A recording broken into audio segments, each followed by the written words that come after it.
Hello, and welcome again to another live.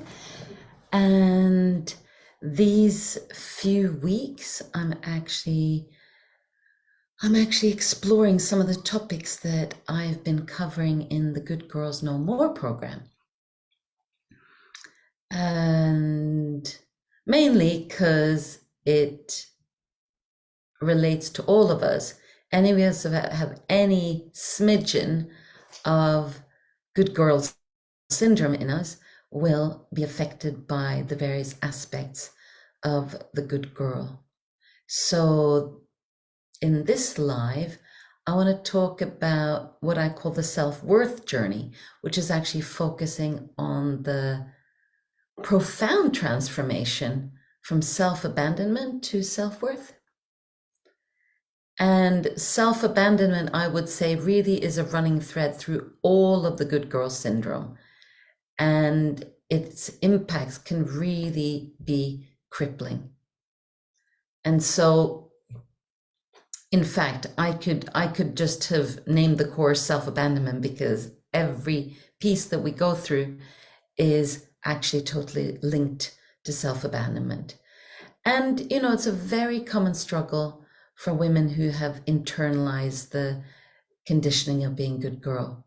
I mean, it's a common struggle for many of us, but good girl syndrome is what we're focusing on here. And it really means just putting the needs and desires of others ahead of our own. Consistently prioritizing external expectations, looking for approval over our own well-being.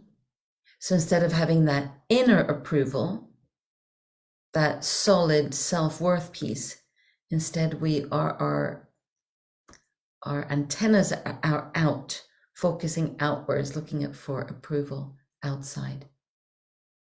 And then we become experts in silencing our voices, and even silencing the belly, the gut instinct. Yeah, because we switch that off in a way. We neglect what it is that we want to do or the dreams that we have. We deny our own worthiness. So self-abandonment is actually a learned behavior. Yet unlearning it can take some time and commitment, and also a lot of self-compassion when you really start digging deeper.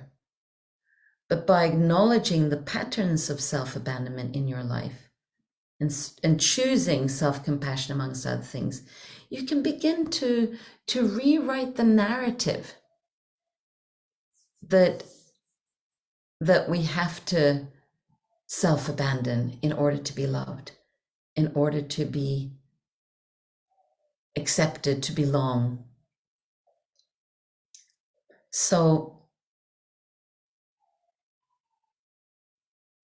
this particular topic in this particular module is really about embracing the idea that your needs and desires are valid. And by honoring them, you can really step into a life of self-worth and fulfillment. So as we explored self-abandonment, the women shared how it manifested into their lives. They shared stories of constantly seeking validation from others, feeling guilty when they set boundaries, and they suppressed their true desires simply to maintain harmony in their relationships. Okay, that was a bit of an extra sound from downstairs. And many of these women, they realized that the good girl conditioning had led to this deep-seated fear of rejection and this constant need to people please.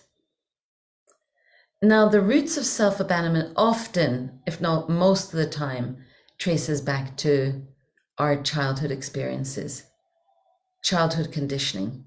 So from a young age, girls are also taught to be nurturing, accommodating, self-sacrificing. And of course, while these qualities, they absolutely possess inherent value in themselves, they can also become restrictive when taken to the extreme. And also, self-abandonment comes from childhood experiences when we were abandoned, neglected. We did not receive the love that we needed. We didn't get our needs met. And then we learned to self-abandon in order to belong, to feel the love. And then over time, these patterns became quite ingrained. And then we lost touch with our authentic selves, our own needs. And like I said earlier, that instinct that knows what your true voice is, what feels right for you, operative word being feel. So self-abandonment can manifest in various ways, impacting different areas of our lives. In relationships, it may lead to settling for far less than we deserve, suppressing our true emotions, or losing a sense of individuality. And then everything also becomes about the other person, and we take a back seat. Professionally, it may result in playing small, not pursuing your passion, or passion, it could be a particular job, particular vocation, not asking for the pay rise or the upgrade, or lacking confidence to express your own ideas. And personally, it may manifest as a constant inner critic. As a result, a lack of self-compassion, feeling disconnected from our own desires and dreams. So in this particular module, the women embarked really on a journey of self-discovery and self-compassion, like I said. And, I give them journaling prompts, meditations, exercises, also exploring the origin of where these patterns come from. And that can often feel quite painful. And yet, the women gained valuable insight into how their good girl conditioning have shaped their beliefs and behaviors. So slowly through the module, they learn once again to start listening to their truest inner voice. And, none of these things are quick fixes. So, this whole Good Girls No More is just a huge topic. And I would say each module could even be a 12-week course in themselves, yeah? So remembering that any of these particular issues take time, but with small daily steps, it's possible to make changes. And the women in the course, they started making new empowering choices. Big piece is to prioritize their own well-being, their own yes to themselves, starting to be selfish, and that word is so laden with negativity, whereas actually really important. Like, when did I start studying coaching? So over 20 years ago, and one of the first things we learned was that being selfish is actually a really positive thing.